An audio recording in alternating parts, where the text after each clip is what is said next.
وعلما نافعا لا ينسى وتوفيقا دائما وصحة ويقينا آمين يا رب العالمين. الحمد لله kaum muslimin rahimahullah, kita lanjutkan pengajian kita adalah agama. Tetapi pertemuan kita kali ini saya beri judul fikih korban, karena beberapa hari yang akan datang kita akan berkorban Idul Adha insyaallah ta'ala. Kajian kita pada pertemuan ini sebenarnya masih kita nikah, yaitu hadis 311 dalam buku saya. Nah, sekarang kita meloncat ke depan. Kita buka bab tentang korban Idul Adha, yaitu pada hadis 389. Ini dalam kitab saya. Dan kita panjangkan mungkin nomornya berbeda. Yang penting dicari bab tentang korban Idul Adha. فقال المؤلف رحمه الله تعالى ونفعنا به وبعلومه في الدارين آمين. Babul Adhahi, bab tentang korban Idul Adha. Hanya ada satu hadis. Sudah ketemu belum Pak? Sebelum kita minuman, berarti pada kita makanan. Hadis 389. An Anas bin Malik radhiyallahu anhu qala. Anas bin Malik berkata, Dhaha berkorban Idul Adha An-Nabi sallallahu alaihi wasallam bikabsyaini, dengan 2 kambing kibas jantan, amlahaini berwarna putih berbulu putih, aqranaini bertanduk bagus atau bertanduk sempurna. Dzabahahuma, Nabi menyembelih keduanya biyadihi, dengan tangan beliau, wasamma, dan membaca bismillah, wa kabbara, dan bertakbir, wa wada'a, dan beliau meletakkan rijlahu, kaki beliau, ala sifahihima, pada sisi tubuh kedua hewan tersebut. Jadi pada bagian sisi dari tubuhnya hewan itu. Hadis ini sahih. Kata-kata amlah itu artinya akhbar. Wa huwa, dan dia itu adalah alladhi yang fihi sawadun, padanya ada bulu putih atau bulu hitam, wa bayadun, dan bulu putih. Jadi bulunya campuran, ada hitamnya, ada putihnya, tapi dominan putihnya. Sehingga kalau kita artikan amlahaini tadi berbulu putih, ya tidak salah, karena memang mayoritasnya putih. Bagian hitamnya hanya di titik-titik tertentu yang sangat sedikit. Kaum muslimin rahimahumullah, inilah satu-satunya hadis yang muttafaqun alaih dalam bab tentang korban Idul Adha. Makanya hadisnya hanya ada satu dalam itu. Hadis-hadis yang lain sangat banyak sahih, tapi tidak muttafaqun alaih. Karena kitab ini hanya menukil hadis-hadis yang muttafaqun alaih, yaitu yang diriwayatkan oleh Bukhari dan Muslim. Kalau hanya diriwayatkan Bukhari saja, tidak masuk dalam kitab ini. Kalau hanya diriwayatkan oleh Imam Muslim saja, tidak masuk dalam kitab ini, meskipun sahih. Baik, kita ambil beberapa faedah dari ini. Faedah yang pertama, Dhaha, Nabi korban Idul Adha. Apa hukumnya korban Idul Adha? Diperselisihkan oleh para ulama. Mayoritas ulama berpendapat korban Idul Adha hukumnya sunnah muakkadah, karena selalu dilakukan oleh Rasulullah SAW. Sebagian kecil ulama berpendapat korban Idul Adha hukumnya adalah wajib bagi yang mampu. Dan pendapat ini yang dipilih oleh sebagian dari guru-guru saya. Mereka memilih pendapat yang mengatakan adalah wajib. Tapi tentu saja wajib bagi yang mampu. Mampu maksudnya gimana? Dia punya uang yang sisa untuk berkorban Idul Adha, sementara kebutuhan pokoknya sudah tercukupi. Misalkan makan kita orang Jawa 3 kali, kita sudah bisa makan 3 kali sehari, kemudian masih ada sisa uang untuk beli beras, untuk beli kebutuhan untuk di hari-hari tersebut. Nah, ternyata masih ada uang simpanan berapa? 2 juta misalnya. Uang 2 juta ini memang sengaja kita endapkan. Barangkali suatu saat ada keperluan apa, saya ambil 2 juta ini. Nah, pas melewati hari raya Idul Adha, uang 2 juta tadi belum terpakai, masih mendam. Nah, berarti wajib untuk korban Idul Adha. Karena kambing bisa dibeli dengan harga di bawah 2 juta. Ada satu kejadian unik di masa sahabat Nabi. Sayyidina Ibnu Umar ditanya oleh seorang muridnya, wahai Ibnu Umar, korban Idul Adha apakah wajib? Maka beliau mengatakan Rasulullah berkorban, umat Islam berkorban. Maksudnya sahabat Nabi berkorban. Si penanya tidak puas, maka dia mengatakan, apakah wajib atau tidak?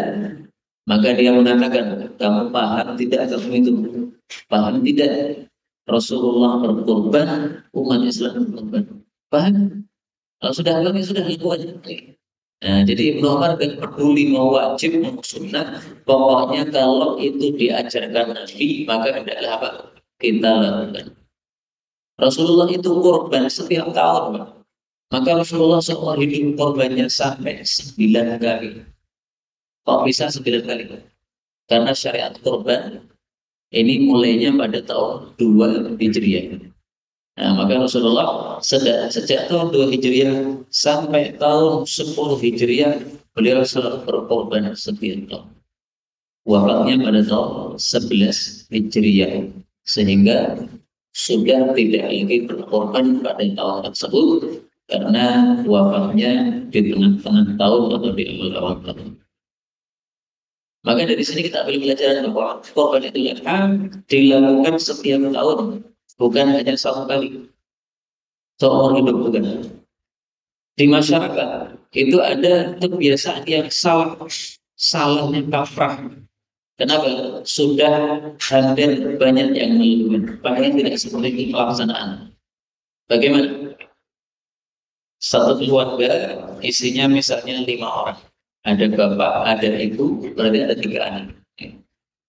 Tahun ini korban atas nama bapak, tahun besok korban atas nama ibu, tahun besoknya lagi korban atas nama anak pertama, besoknya lagi anak kedua, besoknya lagi anak ketiga.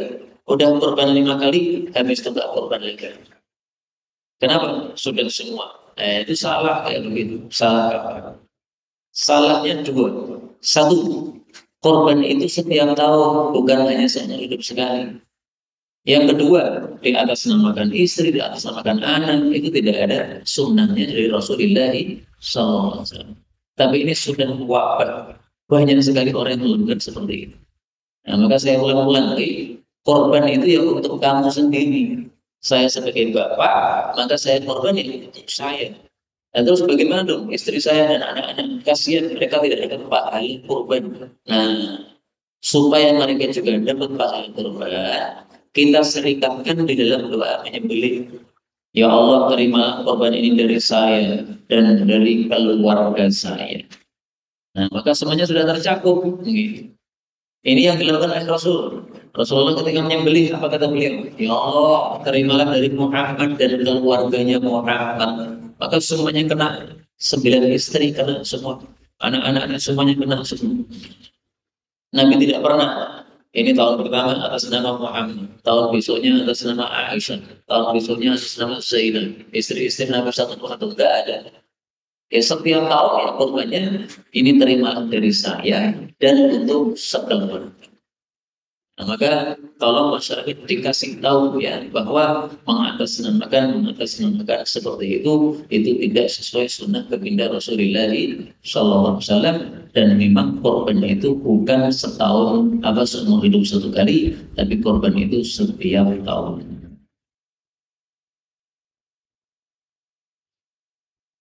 Doha, korban Idul Adha. Kenapa disebut korban Idul Adha dengan istilah doha?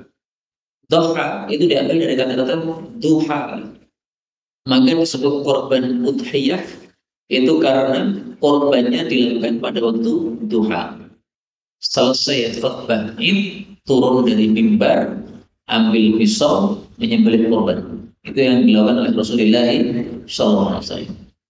Makanya setelah selesai masak daging tersebut, itu Rasulullah dan para sahabatnya begitu. Nah, orang Jawa ini orangnya lemes-lemes. Kalau nyembelih belum makan, malah rasa terbelih nanti, lemesin. Akhirnya orang Jawa sebelum menyembelih apa? Makan dulu. Habis makan punya tenaga baru nyembelih. Ya nggak apa-apa. Tapi kalau mau persis betul-betul seperti Nabi turun dari mimbar, ambil pisau sembelih. Habis itu dimasak matang darah.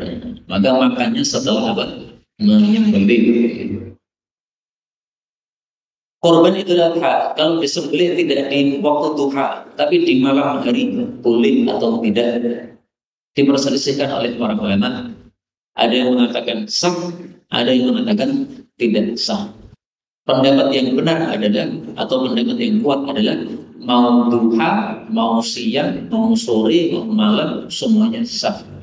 Tapi lebih utama waktu duha, supaya seperti yang dilakukan oleh Rasulullah SAW. Apa dalilnya bahwasanya boleh pada malam hari? Dalilnya sabda Nabi SAW. Beliau mengatakan, wa kullu ayyamit tasyrik, setiap hari-hari tasyrik itu dzabhun, itu adalah waktu untuk menyembelih korban. Kata-kata ayam, hari, ini mencakup siang sama malam. Berarti menunjukkan bahwa hari-hari tasyrik tanggal 11, 12, 13 Dzulhijjah, baik malam maupun siang, semuanya boleh kita untuk berkorban. Adapun para ulama yang tidak menyukai korban malam hari, kenapa? Sebabnya pertama, karena tidak sesuai cara Nabi. Nabi itu menyembelihnya tidak malam hari. Yang kedua, karena kalau menyembelih malam hari itu seperti orang pelit, tidak pengen diketahui oleh orang-orang miskin, sehingga tidak ada orang miskin yang minta daging. Maka dia sengaja menyembelihnya di malam hari. Apalagi disengaja jam 12 malam baru nyembelih, supaya tidak ada orang yang lihat, supaya dagingnya dimakan semua. Nah, itu lebih tercela lagi. Nah, maka meskipun malam boleh, paling bagusnya tetap kita lakukan di pagi hari. Rasulullah berkorban di kabsyain, 2 kambing kibas jantan. Jadi kalau jantan disebut kabsh, kalau betina disebut najah. Maka dalam bahasa Arab, kambing jantan dan betina namanya berbeda. Kalau orang Jawa kan namanya sama kan? Kambing jantan ya kambing, betina juga kambing. Orang Arab tidak. Ini betina najah, ini jantan kabsh. Maka ini menunjukkan bahwa kambing jantan lebih utama daripada kambing betina untuk korban. Tapi dua-duanya sah. Korban jantan boleh, korban betina boleh. Dalilnya apa? Sabda Nabi Sallallahu Alaihi Wasallam.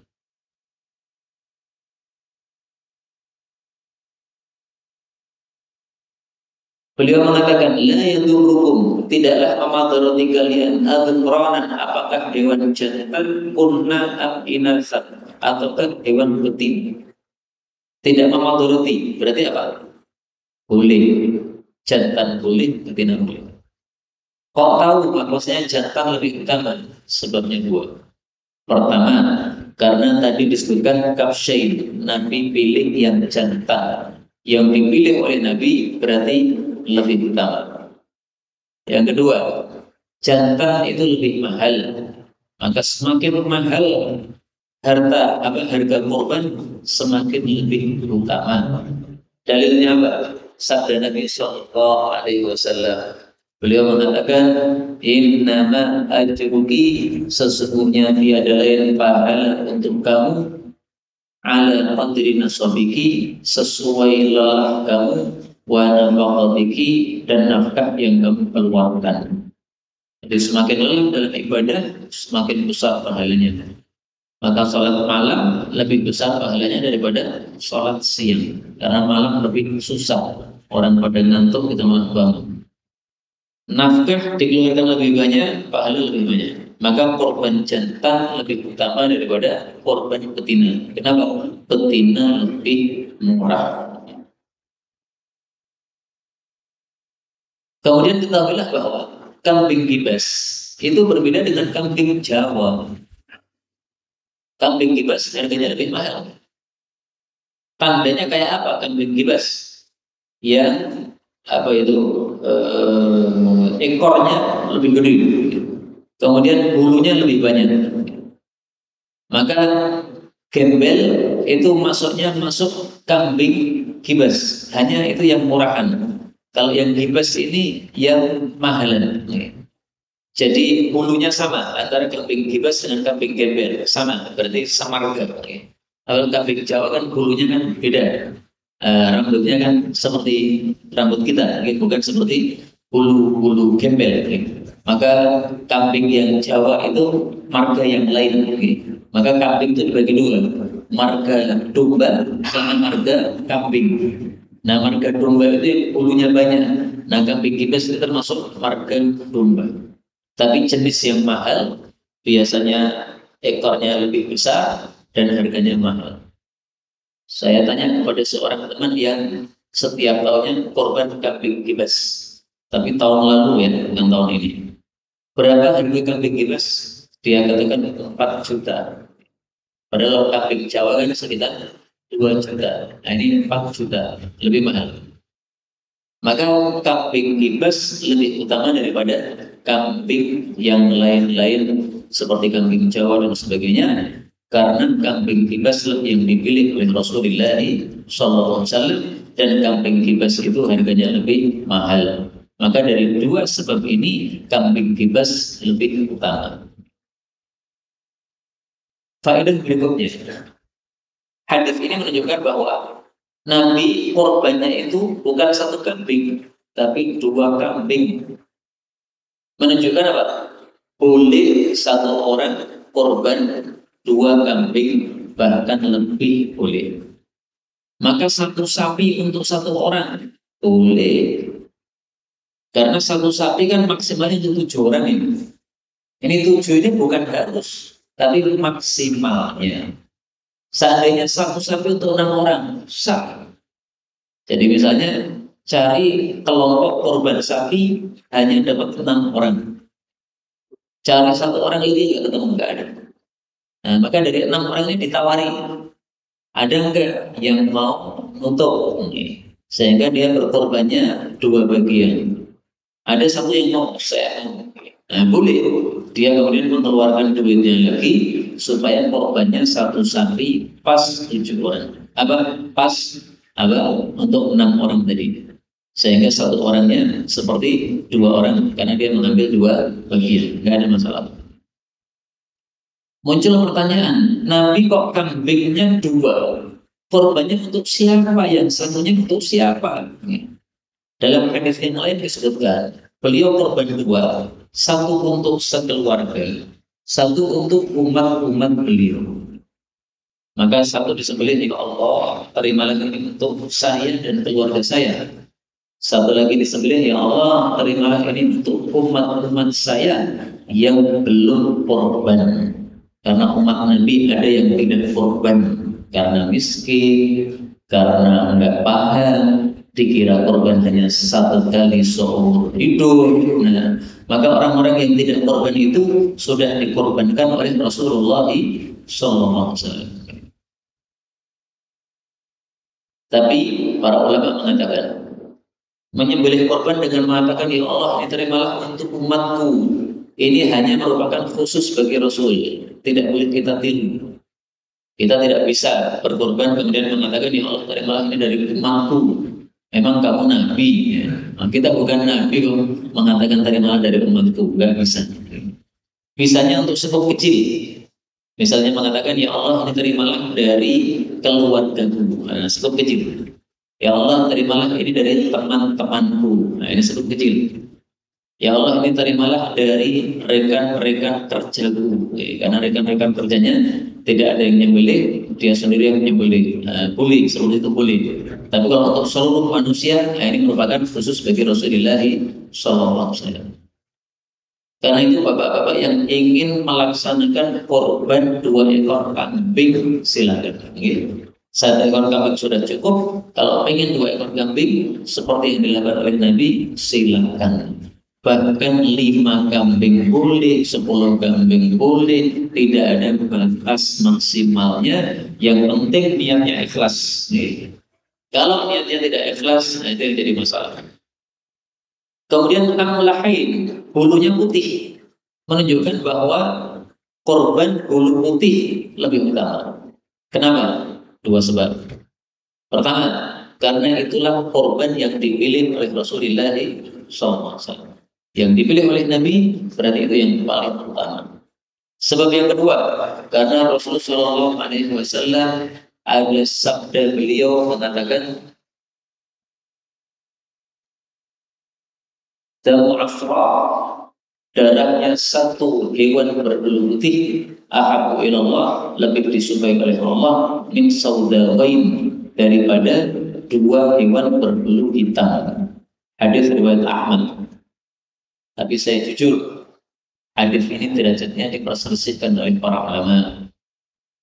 Menurut Syekh Al-Albani, hadis ini hasan, maka bisa dijadikan dalil. Menurut ulama yang lain, ini bukan sabda Nabi, tapi ini hanya perkataan Abu Hurairah radhiyallahu anhu. Adapun dikatakan sebagai sabda Nabi tidak sahih. Nah, maka ringkasnya hadis ini ya tidak begitu kuat karena tidak disepakati sahih oleh para ulama. Tapi bagi yang meyakini ini sahih, tidak ada masalah.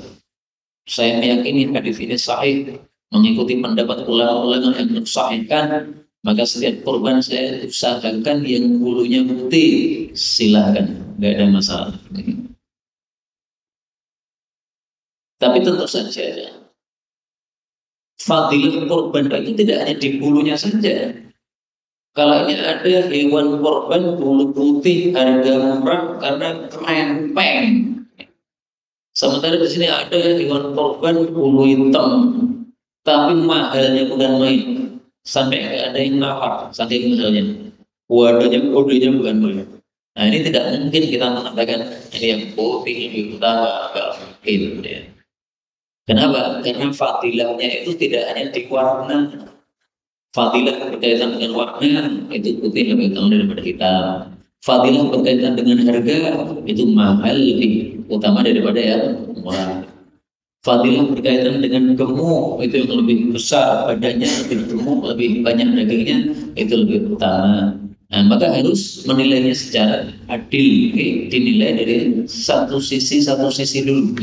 Sisi warna ini putih lebih utama, sisi badan ini gemuk lebih utama, sisi harga ini mahal lebih utama. Gitu. Kemudian akrona ini kambingnya bertanduk yang sempurna, menunjukkan bahwa kambing yang tanduknya sempurna lebih utama daripada kambing yang tanduknya tidak sempurna. Tapi dua-duanya sah. Kenapa sah? Karena tidak ada hadis yang mengatakan bahwa kalau tanduknya tidak sempurna tidak sah, tidak ada. Hanya ada 4 cacat yang dikatakan oleh Nabi tidak sah untuk korban. Berarti selain dari 4 cacat ini tidak termasuk yang tidak sah. Cacat pada tanduk tidak termasuk 4 yang disebutkan Nabi. Berarti kambing bercacat pada tanduknya masih sah. Bahkan kambing tanpa tanduk pun masih sah. Bahkan kambing tanduknya keluar darah, berdarah-darah masih sah. Kenapa? Itu semuanya cacat yang di bawah dari 4 cacat yang disebutkan tadi. Apa 4 cacat itu? Nah, meskipun ini sudah sering kita sampaikan atau kita dengar, kita baca lagi ya. Arba'un la yajzina bil adhahi, 4 cacat tidak sah dalam korban Idul Adha. Al-murah, yang buta sebelah mata kirinya atau kanannya. Al-bayyin awalnya, yang butanya jelas. Al-maridah, yang sakit. Al-bayyin awalnya, yang sakitnya jelas. Jadi orang melihat ikan big law jelas. Wal akja, dan pincang. Al-bayyin daluha, yang jelas pincangnya. Hanya sama-sama. Kadang-kadang kelihatan agak pincang, kadang-kadang jalannya normal, itu nggak masalah. Al-ajfa, yang lurus. Al-tiltuhi, yang tidak bersumsum. Nah, inilah 4 yang tidak sah untuk kurban. Kenapa? Sanglir tidak termasuk yang disebutkan kan? Berarti sah untuk kurban. Jadi ringkasnya gini, apapun cacat selain dari 4 yang disebutkan oleh Nabi, berarti korbannya masih sah meskipun derajatnya lebih rendah. Maka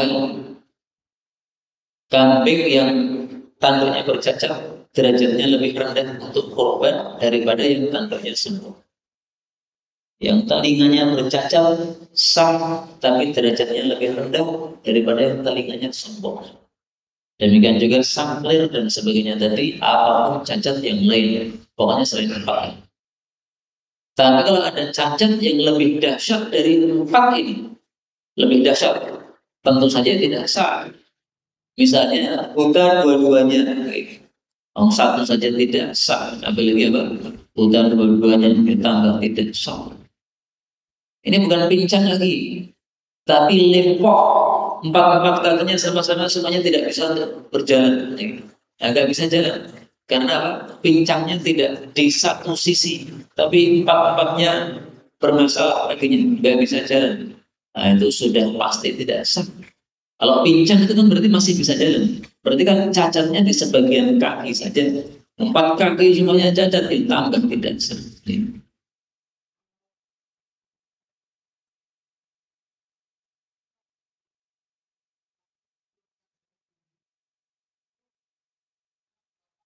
Ya.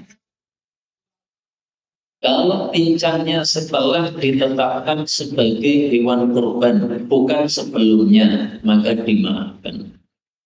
Kita beli dari tempatnya, itu masih sempurna, sehat. Dinaikkan ke truk, sehat. Nurunkan ke truk, salah yang nurunkan. Akhirnya pincang gara-gara itu. Tapi ketika beli tadi sudah diniatkan atau sudah ditetapkan ya, ini untuk sapi korban sudah ditetapkan. Maka kalau sudah ditetapkan, dimaafkan oleh Allah Subhanahu wa Ta'ala. Tapi tolong besok jangan diulang lagi. Nurunkan dari truk, hati-hati. Ya. Kemarin gagal, nah tahun ini jangan sampai gagal lebih. Kemarin sudah gagal, sekarang gagal. Tahun besok gagal surah pasti untuk menurunkan sapi berarti. Ya. Tapi kalau biasanya tidak masalah saat itu gara-gara kurang pas saja tiba-tiba kemudian terpeleset kemudian jadi pincang, itu dimaafkan. Ada cerita seorang sahabat Nabi punya kambing korban. Malam-malam ditaruh di kandang. Tiba-tiba ada serigala menerkam kambing tadi. Tapi ternyata yang diterkam hanya bagian ekornya. Jadi dia berhasil makan ekor, tapi tubuhnya tidak berhasil dia terkam. Dilaporkan kepada Nabi SAW. Maka beliau mengatakan, "Dhahi biha." Silakan kamu berkorban dengan hewan tersebut, meskipun sudah tidak punya ekor lagi alias sudah cacat. Nah, makanya hadis itu diambil judul oleh para ulama, cacat yang muncul setelah ditetapkan sebagai korban maka dimaafkan. Meskipun saya jujur cerita tadi itu derajat hadisnya dhaif, tapi dipakai oleh para ulama tampaknya karena tidak ada hadis yang lain. Baik, kembali ke sini, maka yang tanduknya sempurna ini lebih utama. Kemudian dzabahahuma biyadi. Nabi sembelih dengan tangannya, menunjukkan bahwa korban lebih utama disembelih sendiri daripada diwakilkan kepada orang lain. Maka di sini ada 3 tingkatan. Tingkatan pertama yang paling utama, kita ambil pisau sendiri, kita sembelih sendiri, bismillah. Tingkatan yang kedua, kita wakilkan kepada orang, tapi kita menghadiri penyembelihan. Kita kontak orang yang kita suruh nyembelih tadi. Mau nyembelih jam berapa? Bisa nyembelih jam berapa? Oh, saya bisanya nanti jam 9 pagi. Baik, saya akan datang jam 9 pagi ke lokasi. Nah, pas penyembelihan kita lihat.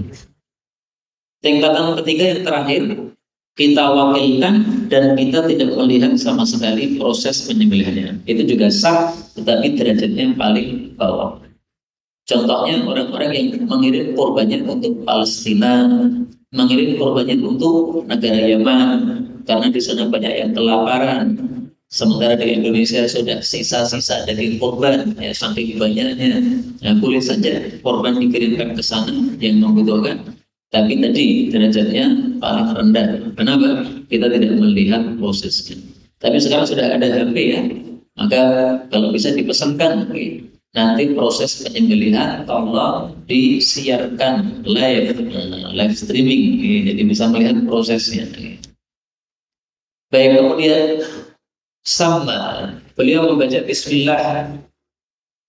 Inilah wirid yang wajib ketika menyembelih. Cuma bismillah saja. Selain itu tidak wajib. Allahu Akbar tidak wajib. Allahumma sholli ala Muhammad tidak wajib. Allahumma taqabbal, ya Allah terimalah dari saya dan sekeluarga, tidak wajib. Allahumma hadza minka wa ilaika, ya Allah ini korban darimu dan untukmu, tidak wajib. Yang wajib cuma satu, bismillah. Maka kalau menyembelih sapi, daftar orangnya yang menyembelih ini, pemilik sapinya ini tidak ketemu, daftarnya hilang, udah nggak usah dicari, nggak apa-apa. Bismillah rambut. Allah sudah paham ini gune sopo Pak. Bahkan seandainya kita salah, ini mestinya sapinya yang situ, ini mestinya sapinya yang situ. Nah, kita ngambil namanya salah. Ya Allah, terimalah dari bulan. Bismillah, Allah Akbar, Bismillah. Ternyata kertasnya salah. Piye itu Pak? Salah. Enggak apa-apa. Allah paham bahwa itu miliknya orang-orang itu. Allah itu pintar, enggak bodoh seperti kita. Wa akbar, dan membaca bismillah dan membaca takbir. Ini sunnah. Tapi saya jujur ya, dalam mazhab Syafi'i, bismillah pun juga sunnah. Tapi mazhab yang lain, mayoritas para ulama mengatakan membaca bismillah ketika menyembelih hukumnya adalah wajib. Karena itu meskipun kita orang Indonesia yang rata-rata mazhabnya Syafi'i, kita sebaiknya pakai mazhab mayoritas ulama. Kenapa? Satu, mayoritas itu biasanya lebih kuat pendapatnya. Dua, Nabi tidak pernah menyembelih tanpa bismillah. Tiga, Rasulullah menyuruh kita kalau menyembelih dengan bismillah. Sementara hukum asal perintah adalah wajib. Maka jangan disengajakan tanpa membaca bismillah. Tapi menurut mayoritas para ulama, orang yang tidak membaca bismillah dibagi dua. Kalau dia tidak membacanya karena lupa, maka dimaafkan. Kalau dia tidak membacanya karena sengaja, maka ini yang tidak dimaafkan. Dia berdosa dan korbannya haram. Korbannya apa? Haram. Dagingnya haram. Itu dianggap seperti bangkai. Bangkai. Kenapa kalau dianggap bangkai? Karena nyembelihnya tidak aturan. Harusnya baca bismillah, tidak baca bismillah. Tapi saya jujur nih, mazhab Syafi'i yang mengatakan bismillah ketika menyembelih tidak wajib, ini menjadi ringan untuk kita ketika kita beli ayam di tempat orang yang menyembelih ayam. Sebagian mereka itu ada yang bismillahnya cuma awal. Bismillah, habis menyembelih lagi. Nah, 10 ayam bismillah kan si tok. Habis itu ambil lagi 10 bismillah. Nah, kemudian sekali lagi, dia malas untuk mengucapkan bismillah 10 kali. Nah, menurut mazhab Syafi'i masih apa? Masih halal. Nah, kalau kita memang kesusahan cari orang yang mau membaca Bismillah setiap satu Bismillah, Bismillah, Bismillah, Bismillah, ya sudah itu dibeli aja nggak apa-apa. Karena memang adanya itu kita terpaksa pakai mazhab Syafi'i yang mengatakan apa? Bismillah tidak wajib. Tadi saya katakan selain membaca Bismillah, membaca Allahu Akbar, juga membaca selawat. Loh, apakah ada dalilnya? Nah, ketahuilah, membaca selawat ketika menyembelih itu saya temukan dalam mazhab Syafi'i. Ternyata dalilnya dalil umum, bukan dalil khusus. Dalil umumnya apa? Mari kita lihat. Allah menyebutkan dalam Al-Quran, wa rafa'na laka dzikra, surat Al-Isra ayat 4. Dan kami Allah meninggikan untuk kamu namamu, wahai Nabi Muhammad. Apa maksudnya? Maksudnya, setiap nama Allah disebut, maka nama Nabi Muhammad juga disebut. Adzan, asyhadu an la ilaha illallah. Habis itu, asyhadu anna Muhammadar Rasulullah. Masuk Islam, asyhadu an la ilaha illallah, kemudian asyhadu anna Muhammadar Rasulullah. Nah, maka menurut mazhab Syafi'i, sebagaimana disebut Allah kemudian disebut Rasulullah pada adzan, maka demikian juga dalam menyembelih juga begitu. Engkau menyebut Bismillah sudah menyebut nama Allah, tambahi nama Nabi, berarti apa? Allahumma sholli ala Muhammad. Jadi panjenengan cocok atau tidak cocok terserah. Kalau saya keberatan, keberatannya apa? Nabi tidak pernah baca selawat ketika menyembelih. Tapi saya bisa memaklumi, oh mazhab Syafi'i membaca selawat ketika menyembelih ternyata dasarnya ini surat Al-Insyirah ayat 4 ini memang dasarnya sangat umum banget gitu. Tidak bicara tentang korban. Kemudian terakhir Nabi meletakkan kaki di atas sisi tubuhnya hewan. Jadi hewannya setelah dibaringkan, kemudian diinjak. Injaknya cuma keras-keras, tapi biasa saja diinjak. Kenapa diinjak? Supaya dia tidak goncang. Karena kalau dia diinjak tidak goncang, menyembelihnya lebih mudah. Tapi kalau kita injak sampai keras, kesakitan, nah itu termasuk cara menyembelih yang tidak baik. Karena Rasulullah mengatakan fa'ahsin dzibhah, kalau menyembelih sembelihlah dengan cara yang baik. Cara yang baik bagaimana? Geblak ini itu pelan-pelan, menjatuhkannya untuk perlahan-lahan sehingga dia tidak kesakitan. Kemudian ambil pisau yang sudah tajam. Jangan begitu jatuh baru ambil asap, dia sebut di depan mata dia sambil merolok. Nah, perhatikan tak patah ini, nggak boleh kayak begitu. Dia asap dulu di luar sono. Ketika mengasah nggak ada hewan yang melihat. Begitu sudah siap pisaunya, Bismillah. Maka paling utama itu menyembelih satu kali gerakan. Kalau pisau sudah putus sudah, itu paling bagus. Kalau 2 kali gitu, ya boleh, tapi kurang utama. Yang paling utama adalah yang paling cepat.